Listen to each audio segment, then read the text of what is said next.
Turuan mo kami na magsikap na marangal sa bawat gawain. Ng aming mga kamay ay magsilbing kasangkapan ng iyong kalooban. Upang paguyod mo ang kabutihan ng mga ang loob nawa sa bawat ang aplikasyon sa aming mga upang mapagulod sa aming pamilya at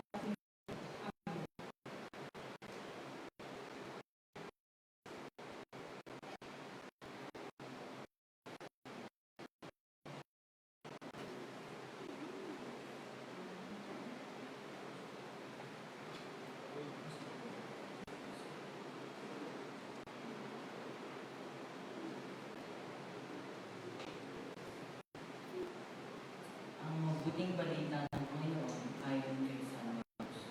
puri sa iyo, Panginoon.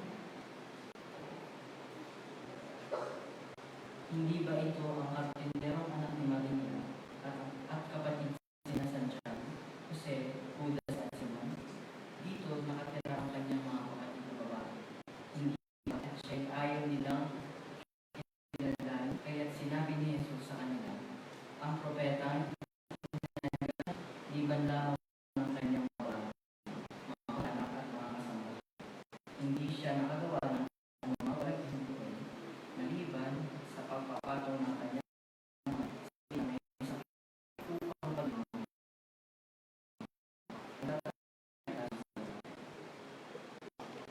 At hindi siya upang magulog. Ito ang mabuting balita ng Panginoon.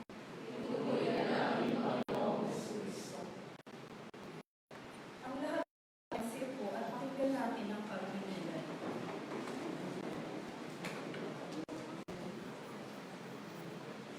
Si San Jose ay manggagawa bilang isang hardinero. Hindi siya isang kapakayaman o may mataas na kagayuhan sa lipunan. Ngunit siya ay isang tao may marangal na pananampalataya. Ang pagiging patron ng manggagawa ni San Jose ay isang halimbawa sa atin ng kahalagahan ng kapatiran at matapat sa ating mga gawain.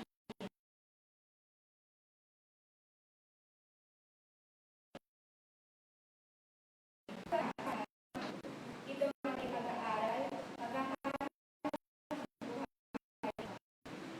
paano natin tinutularan si San Jose sa kanyang pagkakaroon buhay sa mahal at matapat na pagmamahal.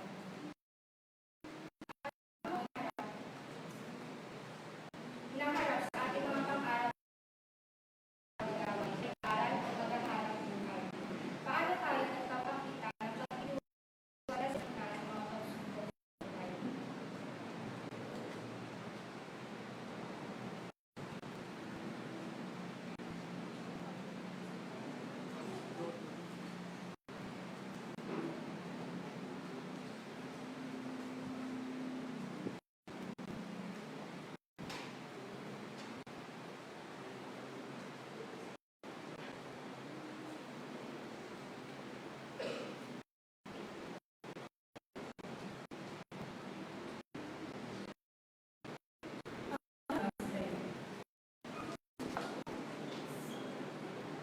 O tagapangalaga ng mga Diyos at esposo ng mahal na Benedicto, sa iyo pinagawa ng Diyos ang kanyang bugtong na anak.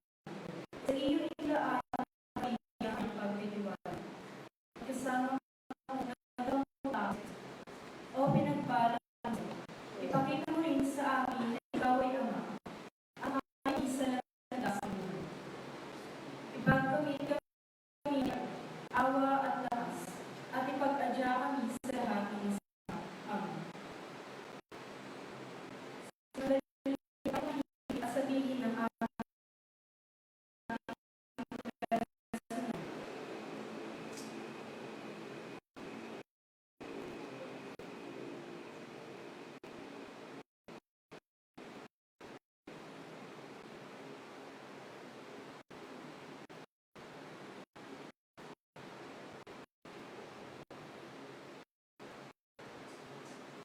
Bilang magkakapatid sa iisang Diyos, awitin natin ang panalangin itinuro ni Jesus.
Panginoon, kaawaan mo kami.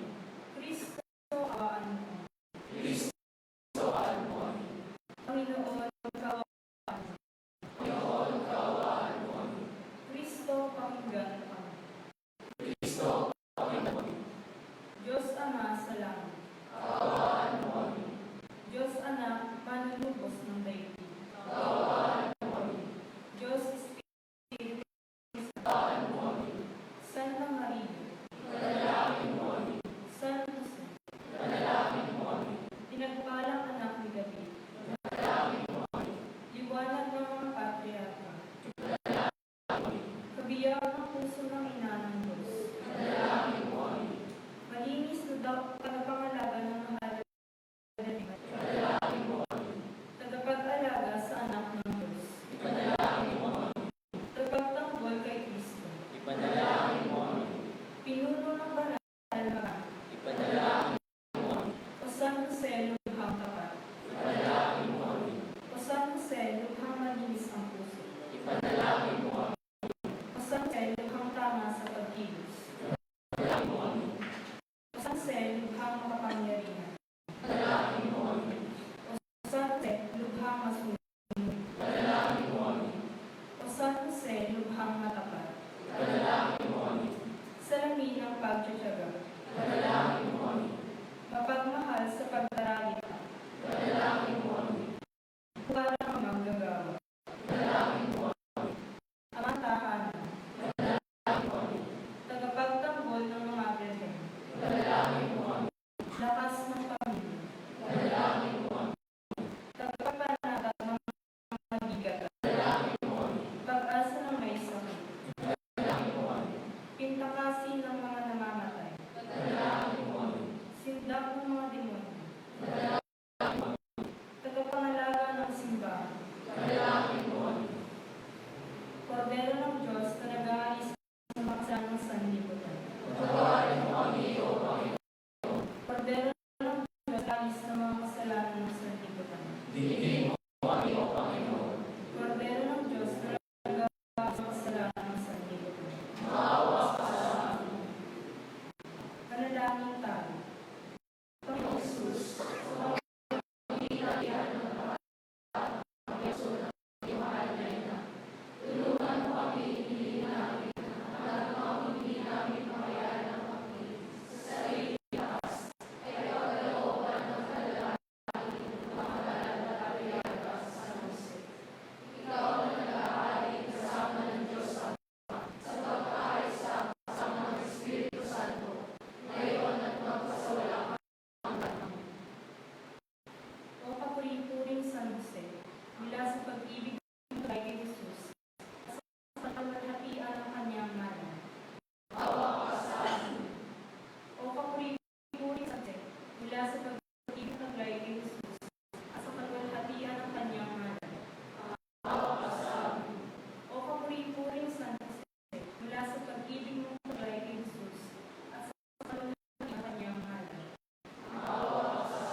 Nazaret, Ina ni Jesus. Mahal na Birhen, tala ng karagatan. San Jose, San Francisco ng Assisi, Pinagpalang Maria de la Pasión, Espiritu ni Jesus, sa ngalan ng Ama, at Anak, at ng Espiritu Santo. Amen.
Sa ngalan ng Ama, at ng Anak, at ng Espiritu Santo. Amen.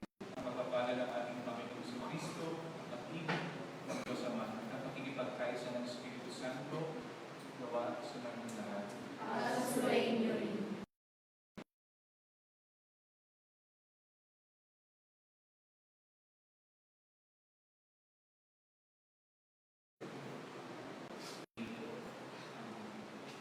Praying for all the workers, lahat ng mga magagawa, ating tatay, mga nanay, nating mga mag-aaral na katrabaho, not just to earn a living, but to live a life. Nadaming din natin yung mga trabaho. Nadaming natin yung taong nalulupay sa crisis. Also pray for all the leaders sa ating school, sa ating community, sa ating pamayanan. Also for pray for the leaders of our government, our country. Hindi singles. Leader, team work, silent work.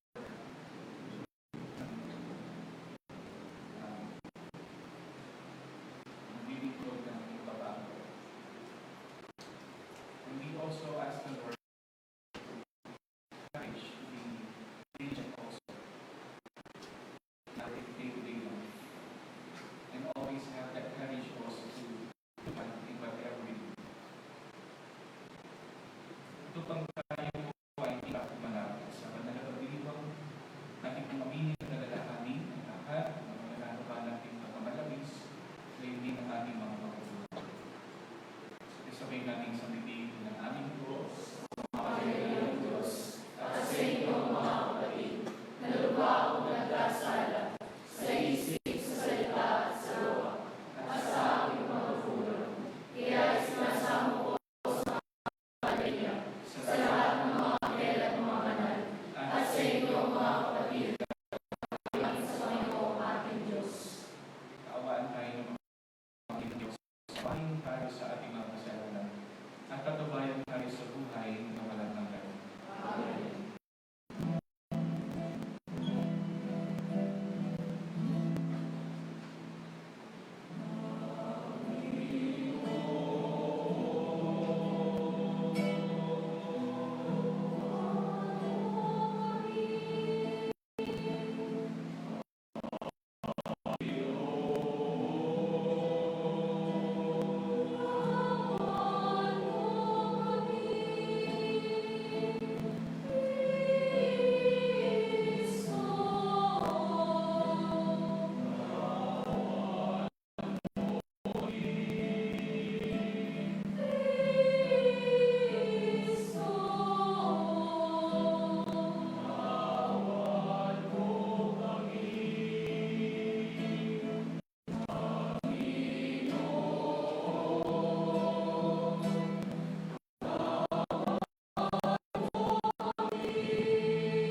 sa aming dating ang Espiritu at pagkasaloob ng iyong pinalulugod.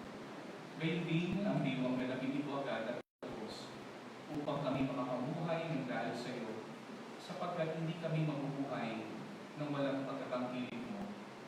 Sa pamagitan ni Jesucristo kasama ng Espiritu Santo, magpasawalan hanggan.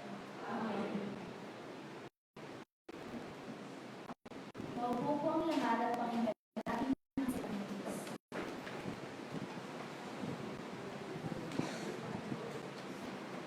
Pagbasa ng noong mga araw na iyon, labis na nagagabal sa Elias. Dumulog siya sa Panginoon. Ito ay sa Panginoon Diyos sa Israel. Panginoon, tanging ikaw ang mahal na. Doon mo ako na may nag-iisa at walang ibang maasa sa pupulo, kundi ikaw lang. Ako sa nakarating paman, mula sa aking bata, na hindi pinagbibilang ang atupad, na ikaw, Panginoon, ang umiyak sa mula sa dinami-rami ng mga bansa, at ikaw din sa panahon iyon ay umili sa aming mga magulang upang maging iyong bayan ng Panginoon. Tinupad mo ang lahat ng iyong pinakakusan. Alam mo, Panginoon, ipadama mo sa amin ang iyong sa sandali ko ng Panginoon. Bigyan mo ako ng taas ng loob. Hari ng lahat ng mga Diyos at pinuno ng lahat ng mga pamilya sa lupa. Bigyan mo ako ng kakayahan sa taas ng harap ng Panginoon upang maakit ang kanyang puso na mamungis sa tao at kumakalaga sa amin at sa tuwing mapahamak siya kasama ng mga kanyang pagsawala sa amin. Iligtas mo ang ipag. Luwag mo ako na may isa at walang ibang maasang tulong kundi ikaw lang. Ganap mong nabati ang lahat. Ang Diyos. Salamat sa Diyos.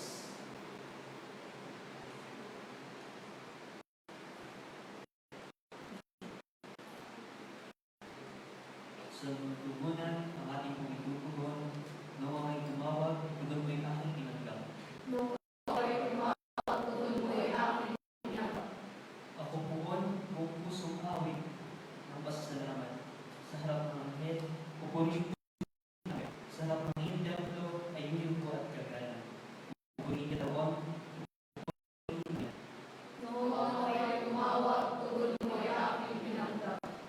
Dalilan sa pagtimang sa iyong katapatan, ikay tunay na dakila, pati iyong pagpusan. Nung ako'y tumawag, tinanggap ako at tugon mo. Sa lakas mong tinulong, ay lumakas ka. Noong ako'y tumawag, tugon mo ay aking tinanggap.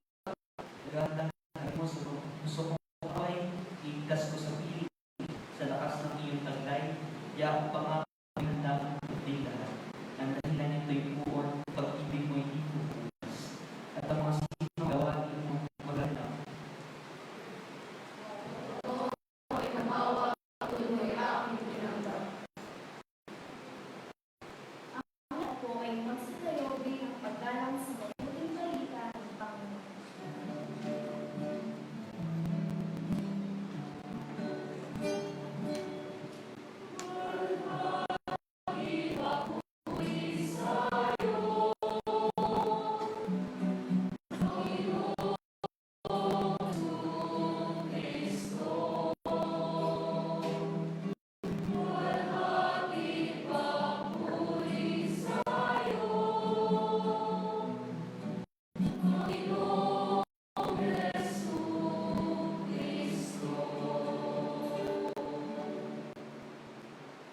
So ito ang Panginoon, At sumayin ang mabuting balita ng Panginoon ayon kay San Mateo. papuri sa iyo, Panginoon. Noong panahon iyon, sinabi ni Jesus sa kanyang mga humingi kayo at kayo bibigyan. Humanap kayo at kayo na masusumpong. Kumako kayo at ang pinto'y bubuksan para sa inyo. Sapagkat tumatanggap ang bawat humingi, masusumpong ang bawat humahanap, at binubuksan ang pinto sa bawat kumakatok. Bibigyan kayo daw ang inyong anak kung hihingi ito ng pinapay. Bibigyan ba niyo siya ng ahas kung humihingi ng isda?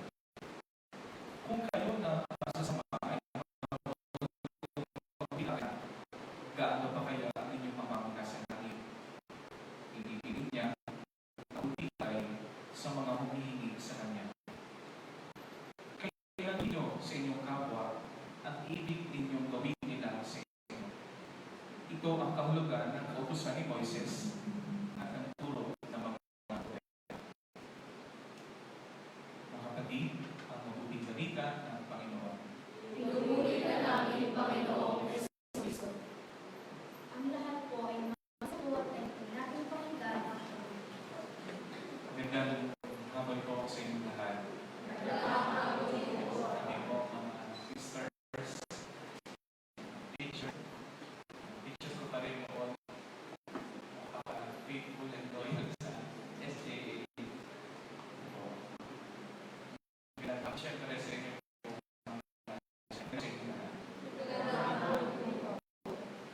trivia tayo. Trivia. Sa history.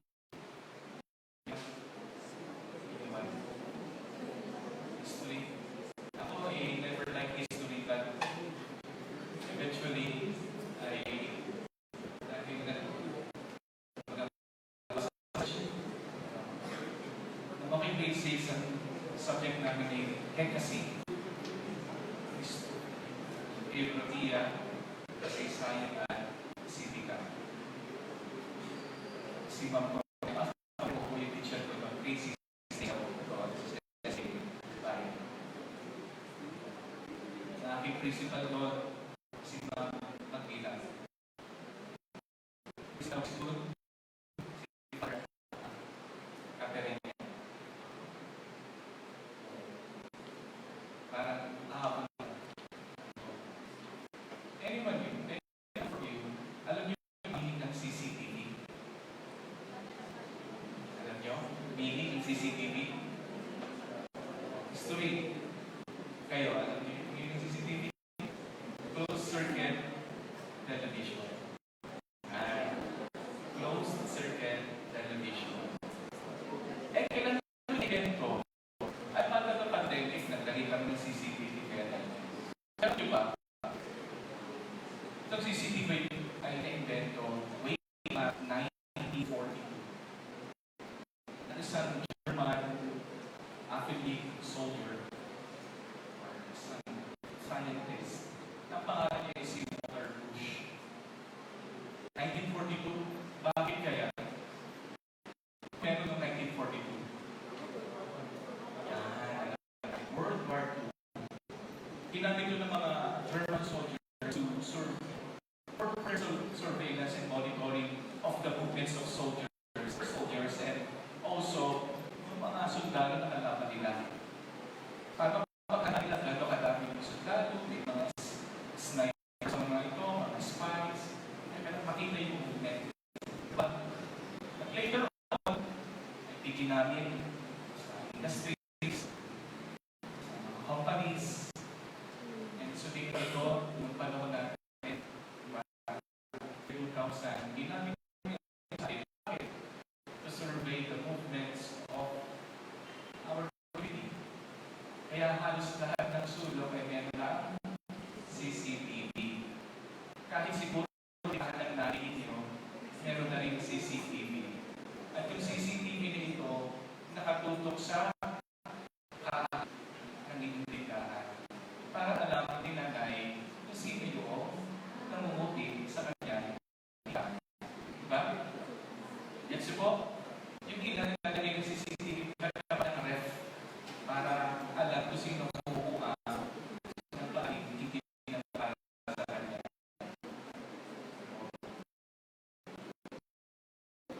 Because sometimes CCTV makes us aware to do good. Dahil may nakatingin, diba? Nagawa ako ng mabuti. First time kong nag-drive papunta Maynila, 2012. At first time ko din mahuli ng MMDA. At alam po ninyo, MMDA ito, ang binigay niya sa akin is swerving. Nag-swerve daw ako from first line to third line. Pero, hindi naman nag-judge ng valuation. Kaya ginawa ng MMDA, sir, para wala na kayong ticket, doon po kayo sa may unahan sa pagkakat walang CCTV doon. Yung sabi sa akin ng MMDA. Ako, dahil probinsya, no?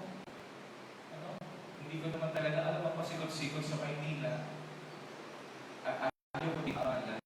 Kumalik na ako sa kanilang mismo para patuloy ako sa aking gawain. Takot ako magpakilalang pare. Diba? Kaya sila, hindi na naman tayo. Anyway, dahil may nakatingin, nagawa ng mabuti. Dahil wala, pwedeng gawin na anumang gusto kong gawin. Yung mga bagay na nakakalungkot sa ating society nowadays, di ba?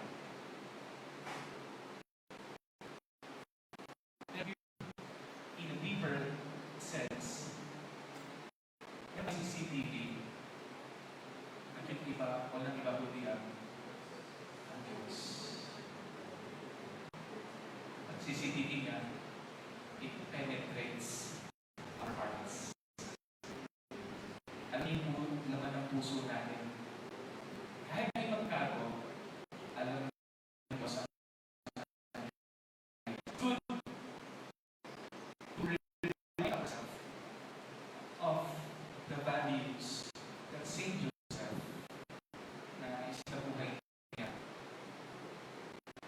Di na nabuso ng CCTV during the lifetime of Saint Joseph. And yet, he was always aware of the presence of God. He was always aware of the presence of God. Sabi ng isang theologian, madali daw magkasala o gumawa ng masama kapag alam mong walang nakatingin sa iyo. Diba? Kailan mo ba ginagawa ang masama? Ginagawa ng masama sa rin na nakakala nila walang nakakakita sa iyo. That's the way of the demon. They bring you to darkness, believing that no one sees you. Kasi po, it's not.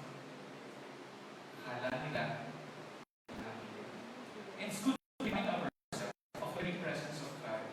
Ang ganda po ng tema natin, parangan na San Jose, na po mga mahanap buhay. And I would like to dwell on the three virtues of Saint Joseph in his life. Number one, faithfulness. Ano sa Tagalog ng faithfulness? Pagiging tapat. Pagiging tapat. Sino sa inyo ang may crush na? May crush? O may na-in-love? Meron ba sa inyo in-love na? Na-in-love ka na ba? Hindi yung matabi. Na-in-love ka na ba? In-love ka? Hindi ba yung crush mo? Ito.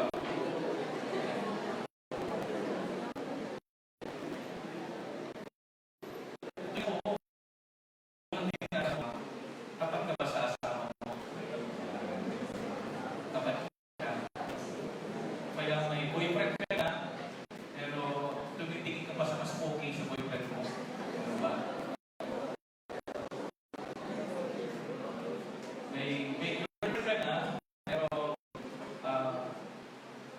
search pa rin yung kung magaganda na sa Facebook.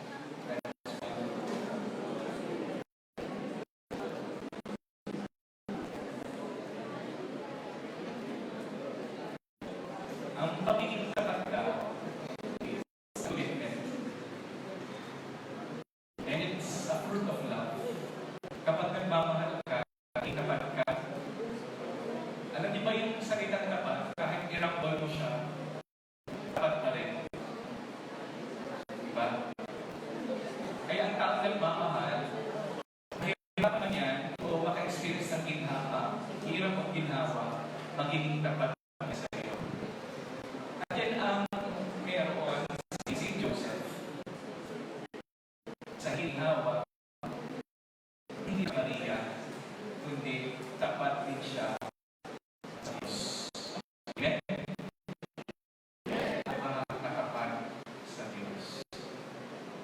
That's the question.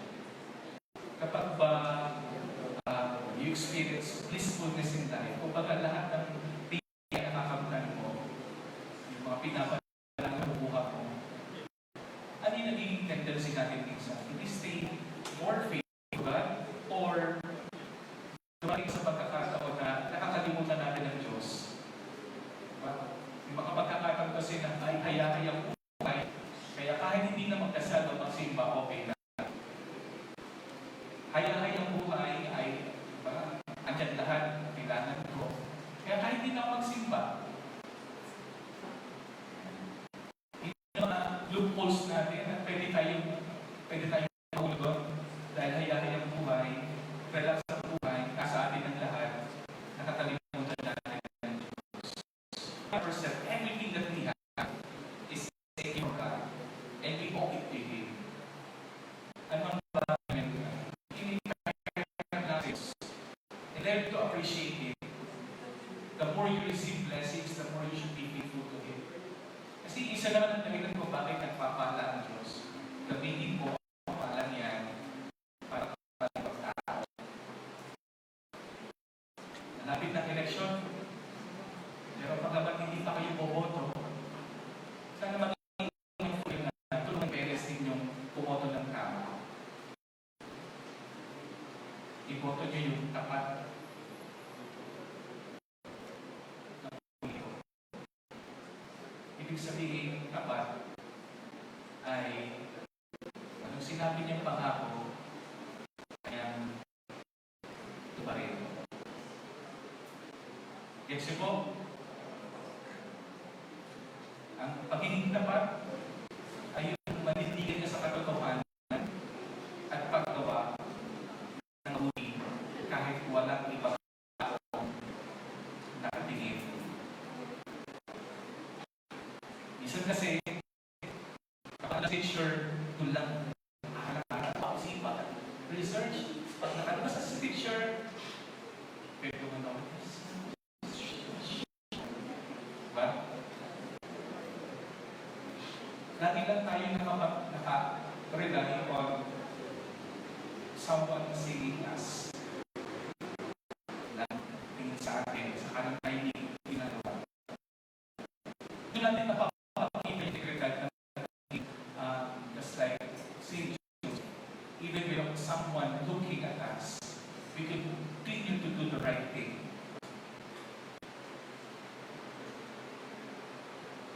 Pangalawa, masipag. Kasipagan, diligent. At ang kasipagan ay mapapalaan natin sa kanyang katahimikan. Hindi lahat, tandaan natin, hindi lahat ng tahimik ay masipag. Tahimik lang yan. Sabihin ay wala. May tahimik, pero walang ginagawa.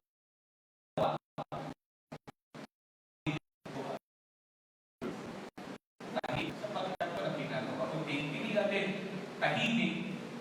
Tahimik ibig sabihin, wala siyang panahon makipag-chit-chat sapagkat ang kanyang ginagawa ay pagtatrabaho ng tama. Alam niyo po, yung trabaho, yung ginamit na sa salitang Griego of work sa Gospel ni Matthew about the life of Joseph, the word tekton. Carpenter is tekton. Ibig sabihin are ordinary work. Nakikita natin, pwede palang maging banal ang tao sa kanyang ordinaryong trabaho. Pwede palang maging banal kung tekton means holiness. Yung palang sa driver, pwede mas banal sa bakit. Pwede mas banal sa kay papi ng sister. Bakit? Sapagkat una, hinahatid niya yung kanyang salero sa kanyang pupunta. Para hindi siya sumisigil ng sobra. Yes po? We can make our ordinary work holy by putting God into whatever we do and making just whatever we do. Kasama ang Diyos, kasama ni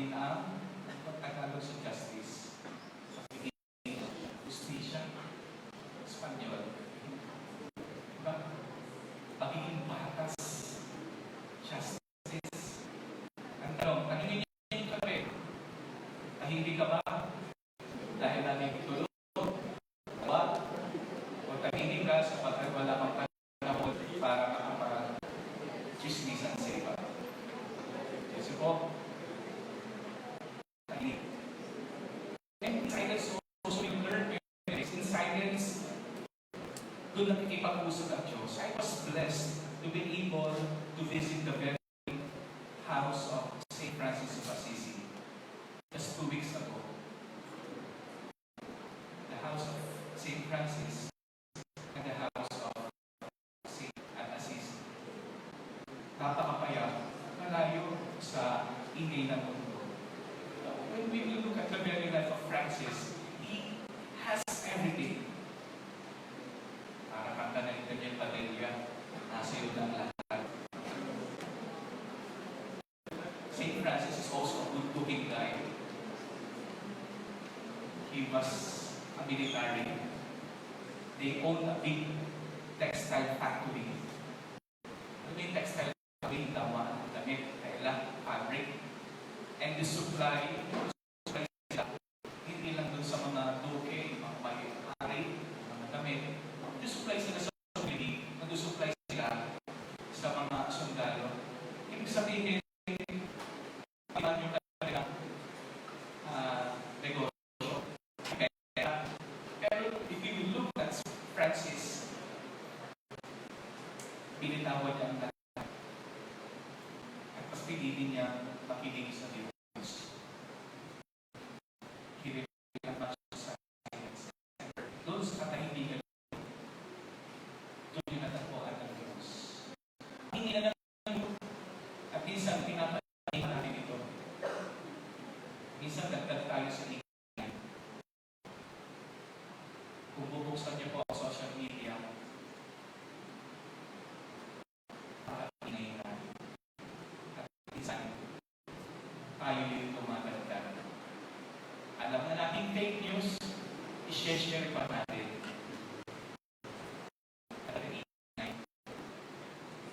Ang pagiging tahimik ay hindi nangangol ng kawalang gawa, kundi ang pagiging tahimik ay pakikipaka para sa tama. Pakikipaka para sa tama. Ito yung mga trademarks ng St.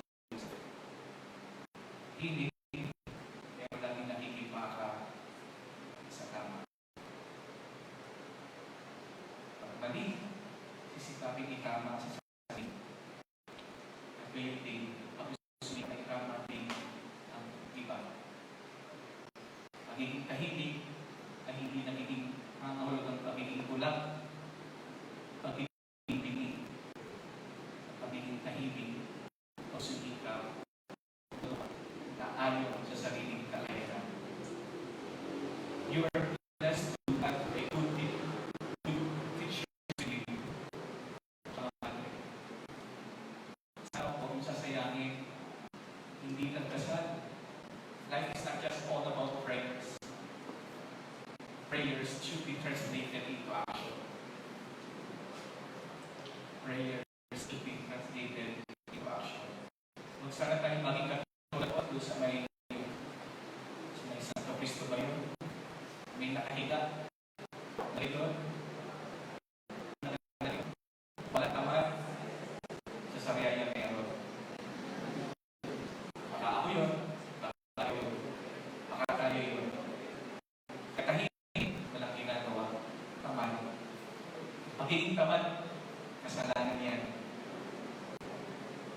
Kasalanan din. We've been entrusted by God with this. Learn to use it well. Pangatlo po, pagiging malasakit. Ang malasakit ay hindi lang simpleng pagkalinga sa ibang tao, kundi ito ay pag-ibigay ng nararapat sa kapwa. Ang mga ama sa ating tema, marangal na pagkahanap buhay. Ang pagiging malasakit, you don't ask for more. Na hindi na kaya na. Ito pa, bumili ka ng 1 kilo sapsap sa tendera ng mangingisda, pero binabarat mo pa. Gets you po?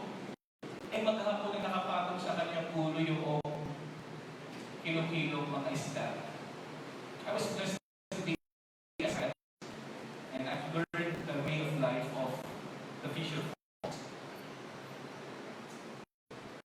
Parang sila papayan, lalapo. Kapag nila, ako sila, abutan ng init ng araw, ng tanghali, maupos sa kanilang tanim. Imagine the life of them. Ibabarating mo pa. Uhan na kayo pagod. Suklian mo naman ito. At yung gawin, para na magkahanap buhay, itama mo yung timbangan mo. Isa kasi, pinabawasan natin ang isang guhit, hanggang isang guhit na lang natira. Sa pag-aaral din, malasakit ay hindi yung ako pay mo ang klase ng iyong sa kundi nag-aaral pala kung nahihirapan siya, tuturuan mo na tutulungan. Mas palasakit. Eh, mahal na mahal ko yung classmate ko, kaya yung lahat sa mga pinakot ko sa kanya. Palasakit ako sa kanya, Father. Ayoko siya magsak. Oo, hindi siya nakabagsak ngayong exam dito, pero babagsak siya sa buhay niya. Sapagkat tinuturuan mo siya pumasa lamang sa iyo. Get ko? Gets nyo? Yes, mahalaga pala na sa isang community, it's good na kayo magkakasama kayo nila. Para sa akin, be sensible also to the needs of your classmates. Saan siya nangihina, saan siya kulang, doon ako nakakaalukan, doon ako matutulog. Ay, sikapin din natin na huwag matakot na humingi ng tulong. Learn to ask for help. Ito rin yung hamon sa atin na synodality. We don't travel alone, we travel together. At anumang kahinaan ng isa'y tagumpay, anumang tagumpay ng isa'y tagumpay mo rin. Kaya may hirapan sa inyo, ano yung nagagawa mo para alibigay o mabawasan yung paghihirap na kanyang pinagdadaan? Yung kaugnay po yung compassion and justice. Compassion, companire, sa akin, you share the same feelings, you share the same road, the same path. Hindi ka lang naaawa. Kung kapag naaawa ka, sinisikap mo sa bayan, sa paglalakbay, ang iyong kapwa nahihirapan. Upang yung kapwa mo nahihirapan, hindi niya maisip na siya'y naghihirap, kundi maisip niya sa kanyang journey, sa kahirapan ito, may sumasalo, nakikilakbay at nagpapagaan sa kanyang pinagdadaan. What makes life more unbearable is to experience life alone. Life is unbearable when you live alone. Life becomes more bearable no matter how burdensome it is. Because someone traveling. Tingnan natin kung bakit nagkakawang tao ang ating Panginoon Jesus. He journeyed with us so that in our suffering, we can experience the very love of God. At kung tutuusin, kaya hindi magpatawad ng Diyos, isang iglap, hindi na kailangan ng mga tawad, kundi pwede naman, sige, forgive na ngayon, quits na tayo, pakakait tayo. Hindi. Nawa ng Diyos, nagkawang tao siya, He became like us, except sin. Hindi lang yun, kundi He suffered with us. And that is malasakit, compassion. You share the very suffering of one another. Ay, nahihirapan ka para sa kapwa mo. Sisipan mo siya ikaw. Kaya ang tunay na tagumpay ay hindi yung nag-iiba na nag-iisa. Kalukot sa luktok. Pero masaya kung sa pag-angat mo, maiiyak mo lang yung kapwa. That is malasakit. We learn from the very life of St. Joseph.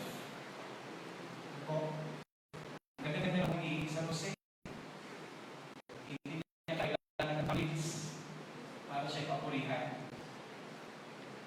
He is more program-oriented rather than self-promoting. Ang daming mukha na nakikita natin. Mukha nino, alam nyo na. Mas malaki yung mukha kaysa dun sa programa kanina natin.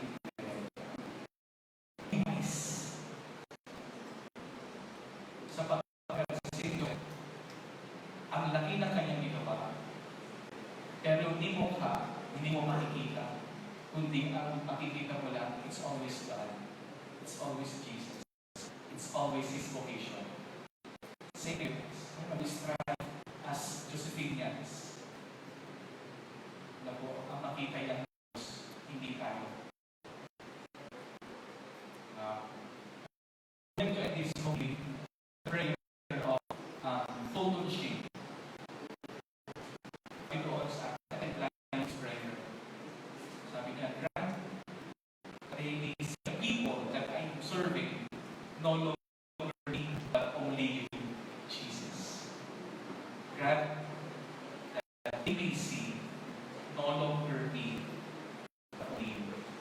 Sana ganun din tayo later on, next 5-10 years, kayo na yung uuhit sa ating pamahalaan, ating likutan. Sana sikapin natin just like St. Joseph, hindi ako ang makilala, kundi makilala sa akin ng Diyos. Hindi ako ang mahalin, kundi ang mahalin ang Diyos. Kung si Maria, naging alulod ng biyaya para matanggap niyo yung blessing of Jesus from God, naging katuwang ni Maria si Jose. Nagawa in our life ang makilala hindi tayo, kundi Diyos.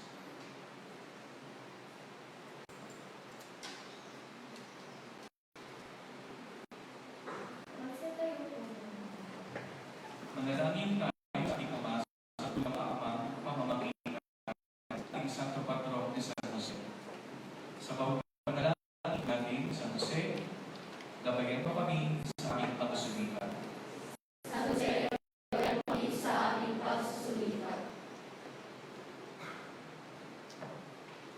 Para sa inang simbahan, ang ating Santo Francisco, Obispo na Regan, mga kapalian, at mga relihiyos sa Pilipinas, lalo't higit ang mga kasafner, nawat ulit ni San Jose, hindi sila mga mahinahang tagapagtutulong, nag-agaway at saligan ng mga kalataya, tungo sa pagtahak sa landas na inilaan, Panginoon, para sa bawat isa. Manalangin tayo sa Panginoon. San Jose, gabayan mo kami sa aming pagsusumikap. Para sa mga namumuno sa ating pamahalaan, nawa tulad ni San Jose, na biniyayaan ng Panginoon at Panginoon. Sila ay kakitaan din ng wastong pagpapasya, lalo higit sa mga batas na kanilang sinulong at pinapatupad. Manalangin tayo sa Panginoon. San Jose, gabayan mo kami sa aming pagsusumikap. Para sa mag-aaral ng St. Joseph Joseph, nawain sa buhay namin ang aming pangalang Josephines sa isip, salita at sa gawa. Nawain makita sa aming buhay ang malalim na pagsinta sa Diyos, pag-unawa sa mga alituntunin ng paaralan at bayan sa paglilingkod sa kapwa-tao. Manalangin tayo sa Panginoon. San Jose, gabayan mo kami sa aming pagsusumikap. Para sa lahat ng bumubuo ng komunidad ng St. Joseph Academy of Sardanes, nawa sa ating pagligtas sa kanyang nalalapit na kapistahan. Ang mga magagandang gawin ni San Jose ay mas pagtibayin pa sa ating takdang gawain at ipain at layunin bilang isang mapagkalingang pangutahan ng nakaugat kay Kristo. Manalangin tayo sa Panginoon. San Jose, gabayan mo kami sa aming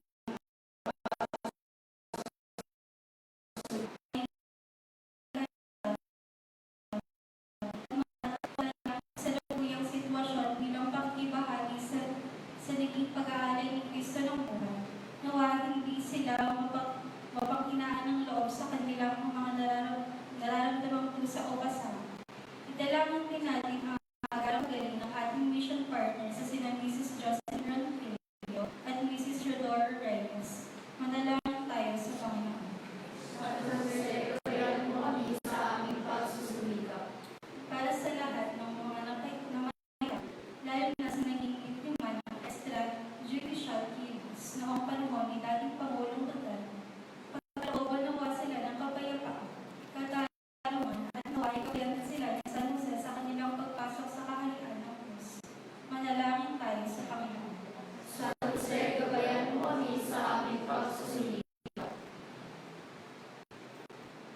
Diyos ng awat kapal. Tungan po ang aming mga panalangin. Nawa sa pamamagitan ni San Jose na iyong hinilang at pinagang ama ng aming kapatid sa Jesus. Kami ay makasunod din sa pagkawag sa amin sa pagtitipod sa iyo at sa aming kapatid. Hinihiling namin ito sa pamamagitan ni Kristo ng aming Panginoon. Mauupang lahat awitin ng awit sa pag-aaral.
Manalangin kayo mga kapatid, upang ang paghahalin natin ay kalugdan ng Diyos sa mga kamay nila.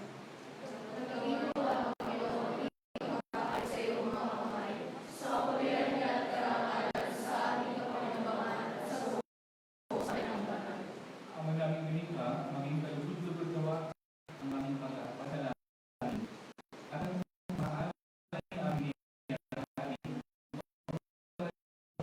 o natin ay maakit sa iyo ng Diyos. Sa pamamagitan ng Yesu Kristo kasama ng Espiritu Santo at pasawalang hanggan. Sumayin niyo ang Panginoon. At sa iyo, sa Panginoon, pasalamatan natin ng Panginoong ating Diyos. dapat na siya ay pasalamat.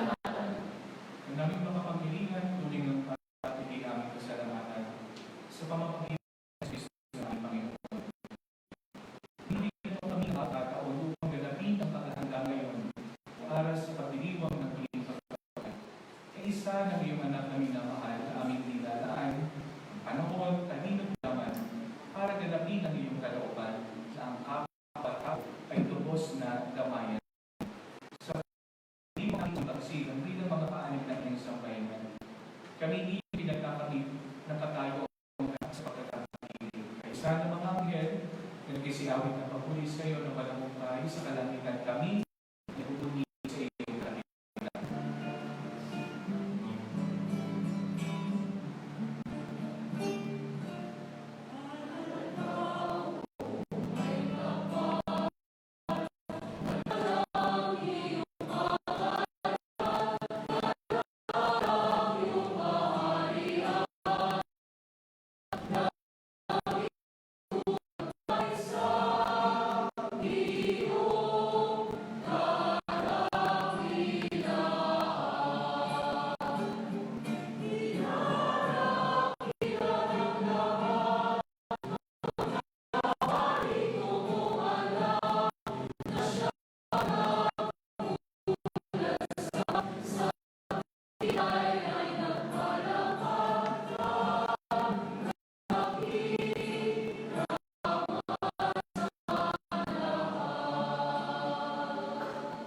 Magsitumulog po ang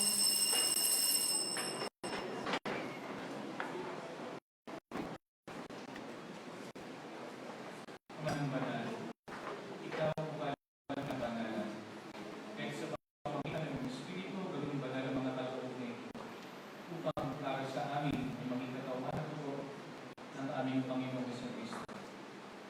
Bago niya pinag-iisa ang pusa ng buo, inawakan niya ang tinapay, pinasalamatan niya, pinaghalihati niya ito, iniyapot sa kanyang mga alagad at sa sinabi.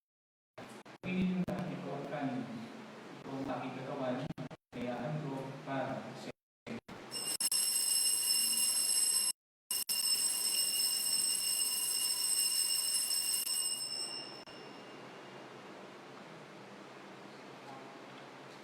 Bigyan, tapos sa magulan, inawakan niya ang kanis.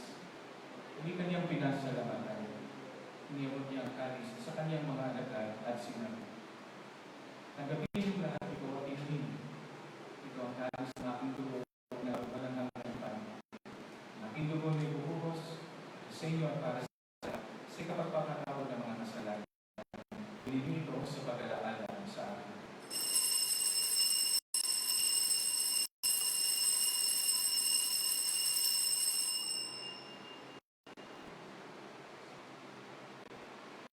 Ipagbunyi po natin ang misteryo ng pananampalataya.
Kami nagpapasalamat dahil kami ay iyong minarapat at tumayo sa harap mo para maglingkod sa iyo.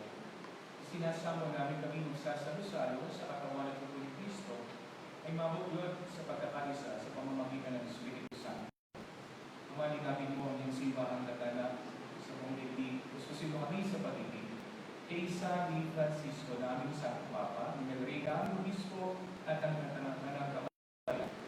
Alalahanin mo rin ang mga kapatid namin na may pag-aasang sa mga pumalap. Kaawang sila katuwin sa iyong dalagan. Kaawang maging dapatin kami lahat na makasalo sa iyong buhay na walang pamas. Kaysa ng mahal na Birhen Maria na ina ng Diyos, San Jose na kanyang esposo, kaysa ng mga apostol at ang lahat ng mga banal na nabuhay dito sa dikdik ng nalulugod sa iyo. May pagdiwang naman namin ang pagpupuri sa karangalan mo sa pamamagitan ng iyong anak na aming Panginoong Jesucristo.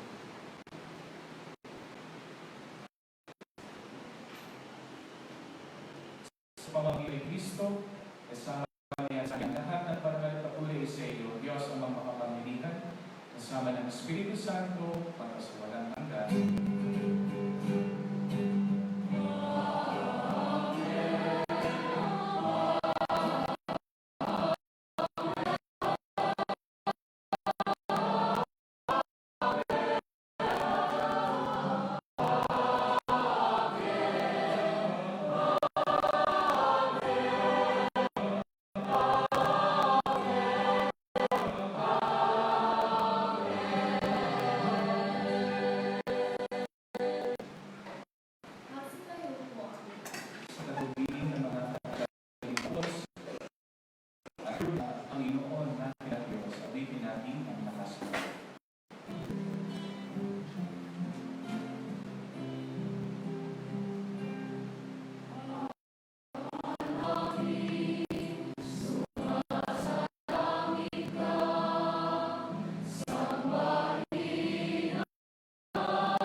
Hinihiling namin kami iyan sa lahat ng masama, pagkalabayapaan araw-araw, iligtas sa kasalanan, at ilayo sa lahat ng kapamahan samantalang aming ilang araw na pagkapahayag ng Panginoon sa Jesucristo.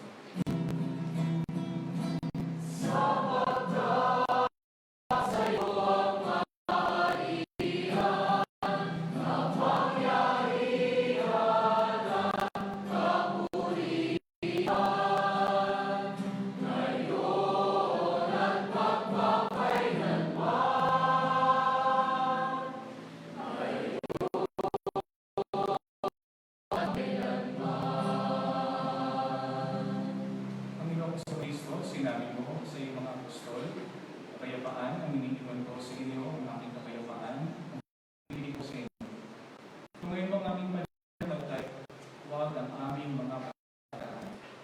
Gawin mo kami ng kapayapaan, sa iyo, sa Espiritu Santo, sa walang hanggan. Amen. Kapayapaan ng Panginoon, ang ilang ginawang sumayon. Hindi kayo kapayapaan.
ang poder ng Diyos.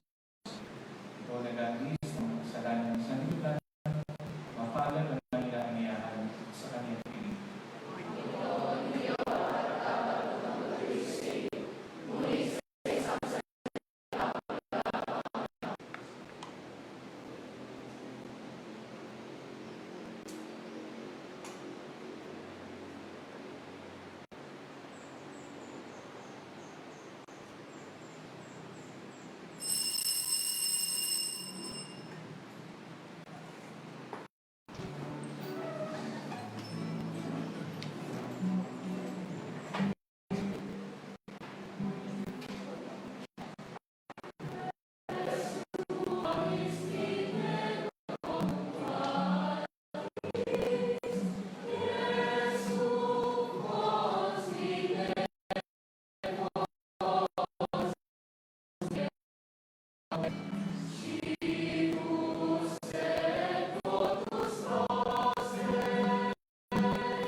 Katibayan ng pagpapasalamat para sa naging amin ng kumain na kapagpatali ng banal na isa ito.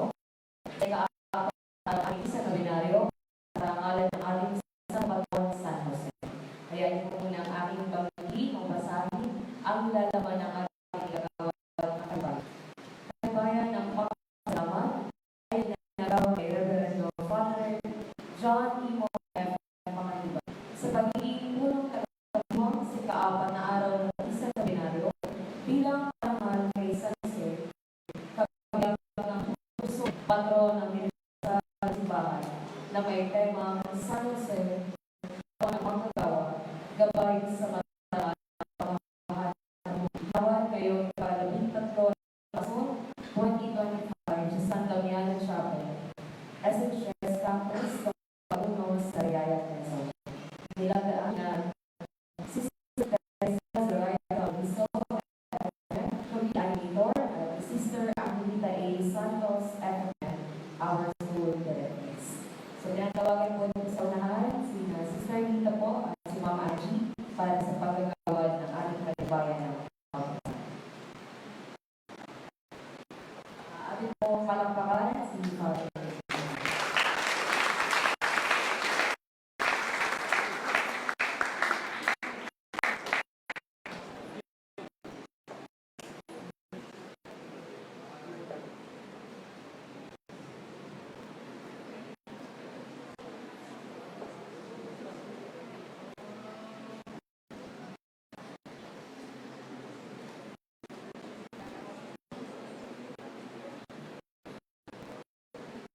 Po at po pasalamatan ng naging instrumento po para maluwalhati natin may pagdiwang ang ating banal na misa sa apat sa ating isa na patron San Jose. Atin lamang pong igagawad ang ating mga palakpak pagkatapos po mong pagpapagin ng lahat ng mga pangit. Sa namuno po ng ating banal na misa, Father Imon Ministers, Mission Partners, mga laging tagabasa, komentarista, mga nagsipaglingkod sa ating kabahan, gayon ng mga nagsipag-alay, at ang mga nagsipagkal ng ating mga pagbasa. Ating po lang gawalan ng mga gayon po, ating po hindi discipline and war sa pamumuno po ng mga mababasa at mga share mga mababasa. Bigyan din po natin sila ng mga patawag. Sama sa lahat po ng isa na ito. Yan sila ng mga at sa dahilan ng ating banal na pagdiriwang sa araw na ito, ang ating Ama, Anak at Espiritu Santo. Bigyan po natin siya ng itong palakpak. Ang lahat